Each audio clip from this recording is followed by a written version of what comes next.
Hi, my name is Yong. I would like to share my thoughts today, a topic about financials and state of economy of Malaysia.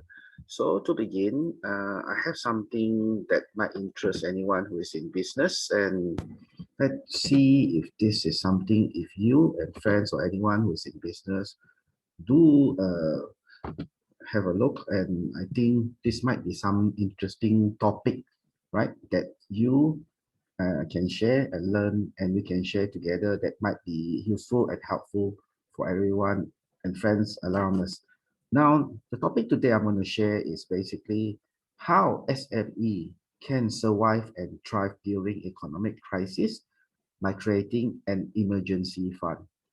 Uh, this is basically telling people who runs businesses to have some money, not money from yourself, but money from the company that you run, specifically business owner.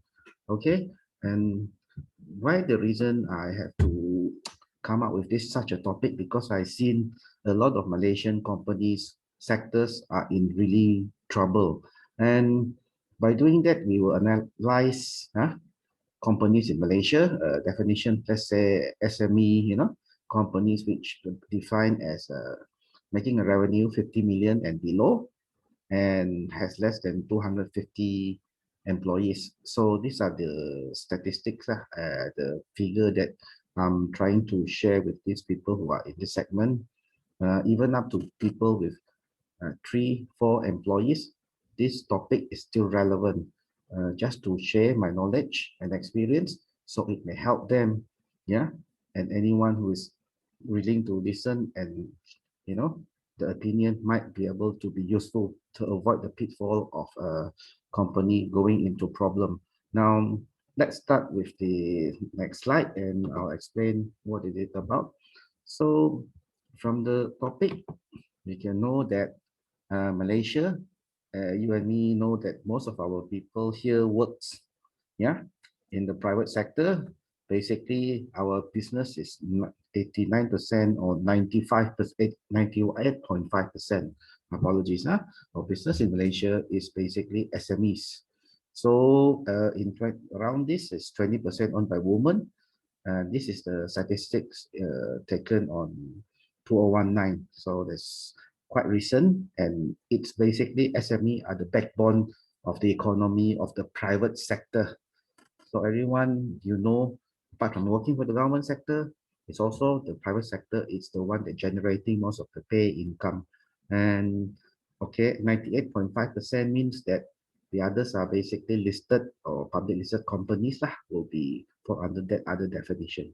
Right now, so if you are in this category, 98.5% of you making less than 50 million a year, making, working with less than 250 employees, this is relevant.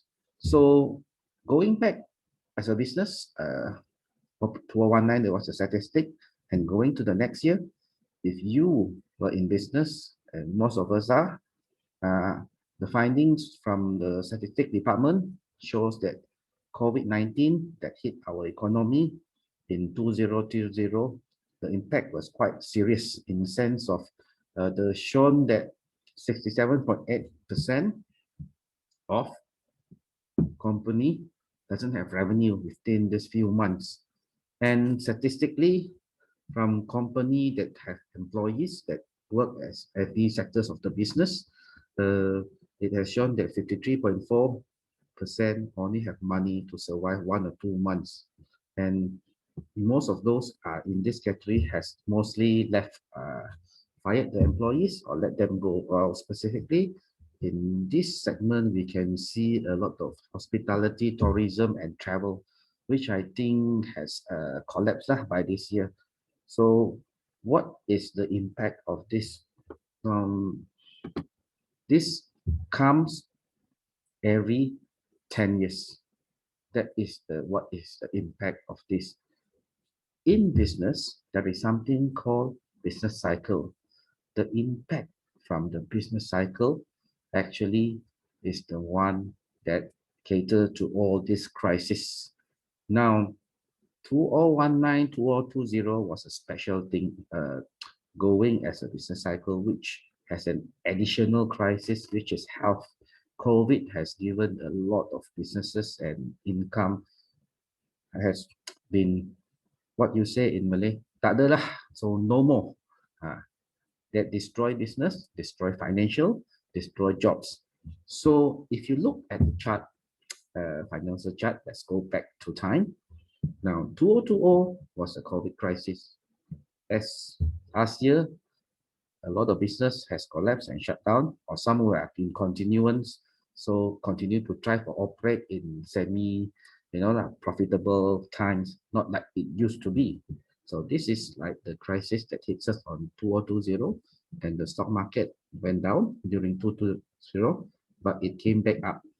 And same as well, 10 years back, in 2008, America has something crisis called subprime crisis. So that also affected our stock market and business economy. And this is intervened. As you can see, every 10 years, when there is a financial crisis, it's also affect the economy. Going back 10 years, it's the same story. When there's economic crisis in US, it also affected our stock market.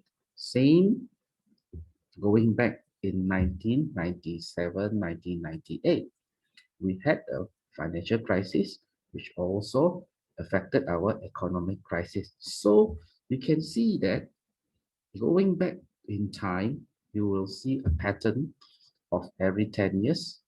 When there is an economic crisis, the financial crisis will sure follow. Or when there is a financial crisis, the economic crisis will follow. And the pattern doesn't deviate so much. It's basically on a 9, 8, or 10 years sort of like periods, which there will be a turning point. So it is never gonna be a perfect line of business, always going up. Financial is always going up. It doesn't work that way. So knowing this, so if you're in business, then we should be aware of this pattern. And how are we going to plan our business through this pattern? That is how we should be able to forecast, and avoid this kind of pitfall. But 2020 was a bit harsh, I will say. It's a bit more deep, which in the past, it takes like 1 year for it to turn. But this time, it's a bit longer due to this additional COVID crisis. So going through that, the government, because of knowing this crisis is a bit prolonged compared to the previous one, it has going a lot of what you call it, financial and physical means lah. That means the government pump incentive, pump money, and pump methods for us to go through this trouble. Now the first one is basically this COVID stimulus. They gave us, the private sector, a lot of incentive. Number one, they give free screenings. Number two, they help us with moratoriums, stop the loan to be being paid in the private, in the personal sector. Number three, they give grants to small, medium enterprises, which amount of a few $1,000, ringgits. And number four, they also give wage subsidy. They pay off a certain amount of money through the grants in SOPSO. And number five, they try to boost up, since we cannot travel around, cannot do business the old way. They allow us to enhance and upgrade our knowledge to do things digitally, online businesses. And at the same time, also in total, there is also quite a bit of a tax incentive to cushion the impact. So these are what government has played a very nice and positive role to help a lot of companies survive and sustain going through this bad time. Now, even last year, when the things were injected to the economy in financial means, today the survey I had seen and collect some statistic in 2001 business census. Well, unfortunately, certain companies are still facing a very tough time to operate. Those who has been running, closing, opening, and closing, and lockdown again, they found that first, the money is not there. So some of them took a lot of government loans, or private loans, yeah, just to sustain the business. Number two, the demand of the business is not there for the products or services. Number three, there is also a lot of business has been closed down. Number four, a lot of you can't see your clients, so your business opportunity is less. And the last one is to challenge is certain businesses has to mobile have to do the business mobile, and certain business cannot do in the old traditional way. Like some has started to give up on the traditional business, such as massage, uh, barber. They cannot change the business model. So unfortunately, some of them going through a very, very tough time. Now, this has also, hit a lot of sectors which traditionally was tend to be immune to recession. Food business. This is an example and statistics from the Star, which says that some people who has own business, main source of income, main source of business, which they only know how to operate one segment of business, and they pump in their private money just to business afloat. That means they take their own money savings, pump it back to the business just to make more money. In bad times, because we cannot forecast what is the business going to be, the cycle is going to be affecting us, like lockdown, the crisis is not over yet. They're actually burning through their own savings and they don't have much money left. And this is very unfortunate and dangerous. Now, in that scenario, just like the vendor food business operator, we have the statistics has shown SME as it's always been the lifeblood of Malaysian economy. Okay, in operating in lean times, most will be able to survive for 2 years, 1 or 2 years if the business is doing good in the positive years. And statistically, it's also 5 years. Half of us will be gone the businesses because very simple. Whatever business we do, there's one thing that is the determinant, the main determinant of the company will survive or not. That is cash flow. You can sell, but you must have collection. So whatever business, there must be money coming in at a constant or in a positive or in a very sort of like consistent or regular time. Now, if this happens, uh, so every 10 years during business cycle, you will be facing with one bad year. So 2020 crisis, it was more than 1 year. And moving back to time, this might be going through 2 years. It will end possibly in 2022, mid of 2022. So it depends on vaccination, world opening again after this crisis. Now, this is has going through the information earlier on. There will be a what you call it conclusion that every time when anywhere whatever business you are in, every 9 to 10 years there will be a business cycle. So that is the conclusion on what we discussed earlier on, and there will be an economic crisis. Now, because the world is all interconnected in the world, so it will happen to every country in the world as the world is most interconnected. There will be business sector and business disruption means there will be a change of all ways of doing things into new norms. Some business will be gone forever. Unfortunately, some business will stay on. There will be also a financial crisis, which the stock market and the economy crash, the stock market also crash, and financial asset price might crash. And in Malaysia, we can see that a lot of asset price, fixed asset price like property, land, the price has definitely gone down from 10, 15, 20%. And in that time, this time, on bad times, there will be always also government bailout. So bailout, it means government will shoot money into the system or the companies or flexible loans, incentive to help the business or SME stay afloat.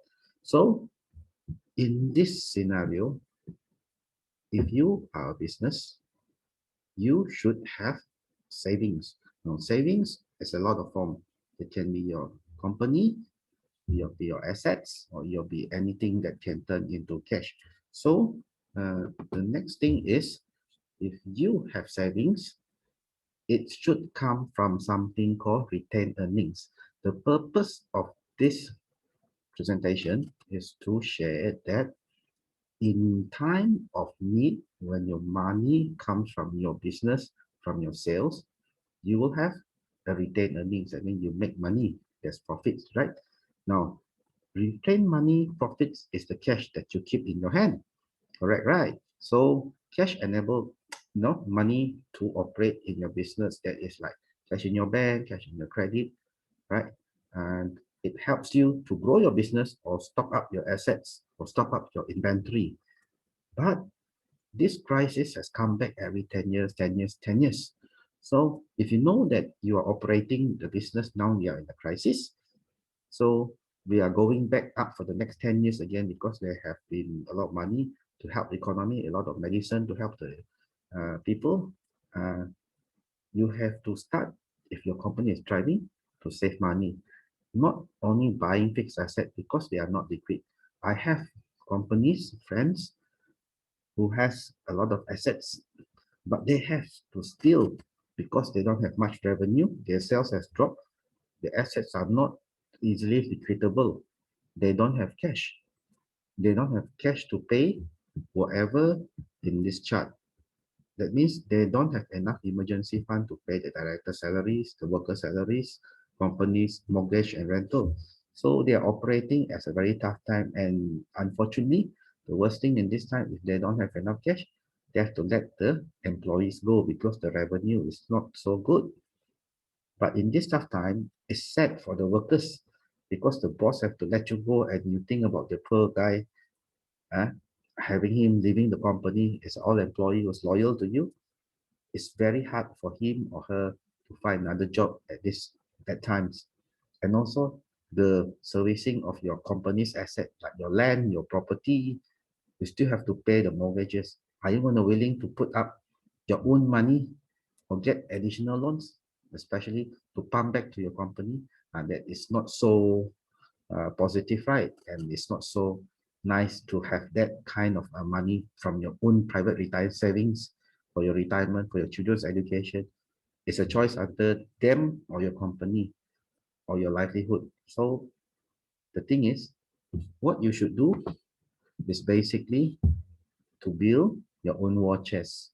That means the company has to has its own savings, not in asset or hard asset, not in soft asset, not in inventories.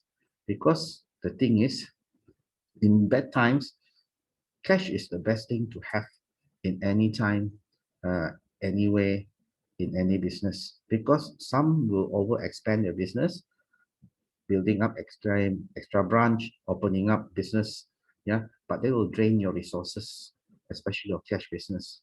And in bad times like this, if you have the money, it's emergency fund, you don't need to borrow. You don't need to borrow, but you have opportunity.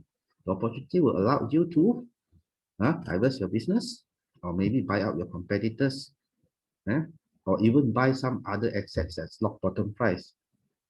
The secret is to have an emergency fund, because during this time, if you have emergency fund, your business will get stronger, and you will protect your employees, your business, and your friends, yeah, and yourself, yeah, because at crisis time, cash is the king. You got money, got business. So how I define this emergency fund? Okay, look at yourself or myself individually. We, an individual, have EPF SOXO that will cover us when we retire, when we cannot take money, to give us a livelihood in bad times and retirement times when there are no earnings, right? So this is also, we can create your company's own EPF. I'll call it as Enterprise Provident Fund. That means your company will have a bit of savings specifically to save itself during its rainy day. The company has funds reserve to save its people. It's like the company is a goose, right? and the people underneath is the babies, the golden eggs. So you are all the employees, you are all employees are golden eggs. So it will allow the goose to survive. At the same time, incubate the eggs so they will grow up and they will crack after the shell in bad times. This is the analogy that is important. Like your company is your goose that lay the golden eggs, and the goose, is your company who has money, that means money to buy food, money to take care of these little siblings. So how do these goose, if you say, shelter yourself? Now, the goose or your company going back should have a 8 to 10 years sort of like saving plans. Plan in the company is to have a savings rate like EPF. They give the government forces to save like 11% from the company, 13% from the employees, 12%, 13% ratio. That SME, the way I find little statistics, which I did a bit of research, the company every month revenue, they should be able to save 5%. 5% for the next 9 years will be roughly sufficient for them to weather any storm or economic crisis. It's like the company has its own EPF, Enterprise Period Fund. So I made a simple sort of like simulation based on a company who has 1 million turnover a year. And let's assume this 400,000 is the products. The margin is 600,000 ringgit profits. The rental is 150. Salaries is 300,000 for about 7, 8 staff, including the director. Expenses is 450. Income is 150K.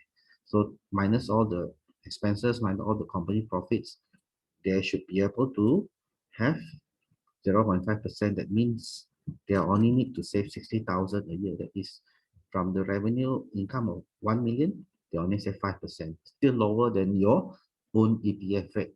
But having this 5% savings, all right, from their own pocket of every month, it will do wonders in time of need.